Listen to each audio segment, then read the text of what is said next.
Halo teman-teman semuanya, pada kesempatan kali ini saya akan mereview mechanical keyboard yang harganya di bawah 500 ribuan. Nah, seperti apa bentuknya? Nah, di depan saya ini sudah terdapat unitnya. Nah, ini untuk packagingnya seperti ini. Nah, ini tadi sobek.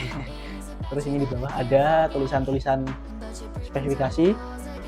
Lalu ada official websitenya juga, lalu ada sosial media juga. Nah, ini mereknya yaitu Vortex Series Mono ini yang jenisnya 87%. Jadi untuk layoutnya ini ada beberapa jenis yaitu 65%, lalu 75%, lalu 87% seperti yang saya review ini. Nah, lalu untuk warnanya ini tersedia dua tema yaitu white atau putih, lalu juga black atau hitam seperti yang saya tampilkan di sini. Di dalam keyboard ini itu sudah support 5 pin tadi ya. Jadi ketika teman-teman ingin mengcustom, jadi ini sudah enak banget ini untuk di custom karena sudah support yang 5 pin. Ini untuk unitnya saya singkirkan terlebih dahulu. Nah, jadi terdapat kabel apa nih? Kabel data ya. Kabel universal. Untuk outputnya ini yaitu Type-C ya. Lalu di sini ada USB. Ini yang nanti tertancap di laptop. Ini udah Type-C teman-teman, jadi sudah nggak micro USB.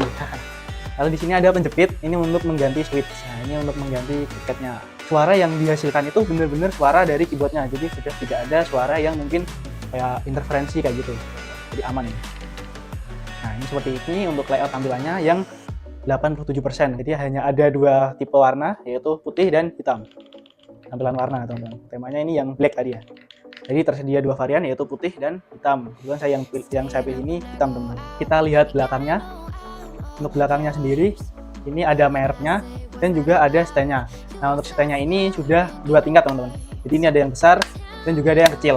Nah, ini yang besar, yang kecil. Ini, kecil. Nah, jadi ini sangat worth it lah teman-teman di harga yang paling murah di pasarannya itu menurut saya selama saya mencari-cari dan juga riset. Nah, terus yang bagian atasnya ini untuk kabelnya universalnya tadi teman-teman yaitu Type-C. Jadi untuk keyboardnya di sini sudah saya setup dengan laptop. Ini jangan salfok sama mejanya berantakan seperti ini ya teman. Nah, jadi untuk laptopnya mungkin teman-teman bebas mau dikasih stand atau enggak karena ini saya juga ada stand yang harganya sangat murah teman-teman. Nanti saya akan berikan linknya di deskripsi. Nah, kita lanjut di keyboardnya lagi ya. Jadi untuk keyboardnya ini tuh ada tipe terbaru juga, yaitu tipe apa ya 600 gitu pokoknya. Nanti saya akan kasih ya di link deskripsi juga untuk pembeliannya. Ini teman-teman bisa cek di official store-nya. Nah, untuk iklannya sudah selesai, lanjut kita untuk demonstrasi. Nah, jadi di sini itu sudah ada RGB atau LED-nya teman-teman. Nah, LED-nya di sini, bentar saya matikan lampunya dulu. Nah, untuk LED-nya di sini itu bisa diubah atau di custom teman-teman. Nah ini bisa di custom nih teman-teman. Kita pencet Fn dan caps lock teman-teman. Nah, ini biar di custom yang seperti ini, lalu mati, lalu pelangi seperti ini teman-teman, lalu ada yang seperti ini. Lalu untuk keyboardnya ini kan ada kayak lampunya gitu kan teman-teman, ada lampunya. Nah, ini juga bisa di custom. Customnya gimana? Fn, lalu kita pencet yang atasnya enter. Ini apa ini? Titik 2. Nah, atau slash teman-teman. Nah, ini Fn. Nah, ini ada mode yang dia berkedip seperti ini teman-teman. Ini mode 1. Mode 1, lalu kita masuk di mode 2. Nah, mode 2 dia akan bergerak linear seperti arah jarum jam teman-teman. Nah, dia nggak mengaruh kalau kita ketik.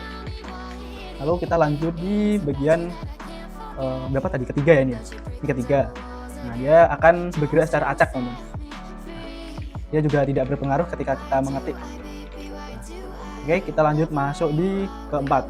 Nah, keempat dia akan melakukan silang teman-teman. Dia akan melakukan silang. Ini juga tidak berpengaruh ketika kita melakukan pengetikan. Ini yang selanjutnya kelima, nah dia akan secara dari atas ke bawah gitu teman-teman.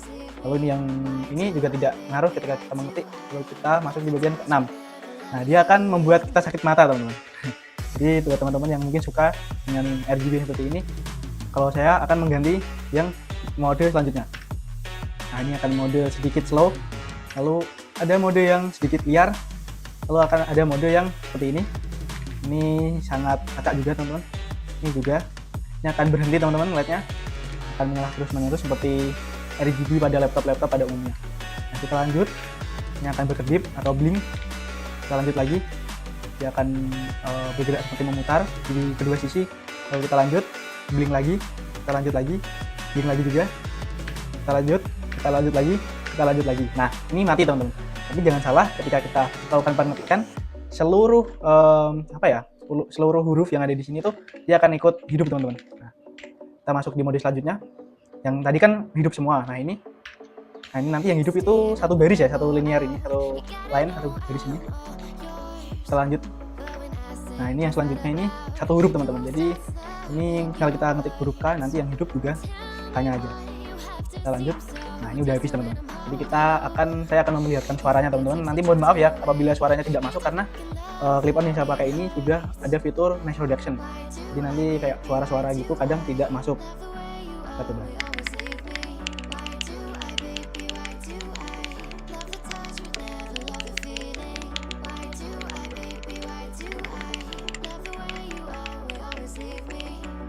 Nah, kurang lebih seperti ini teman-teman suaranya. Jadi mungkin cukup sekian review dari saya. Apabila teman-teman tertarik atau minat, silahkan nanti dicek, dikepoin aja di link deskripsi untuk unitnya atau produknya. Bagi teman-teman yang ingin pertanyaan atau ada komentar terkait dengan video saya, apabila teman-teman suka silahkan like, share, dan komen video ini. Terima kasih. Mohon maaf apabila ada kesalahan dalam pembawaan tutur kata yang kurang berkenan. Wassalamualaikum warahmatullahi wabarakatuh.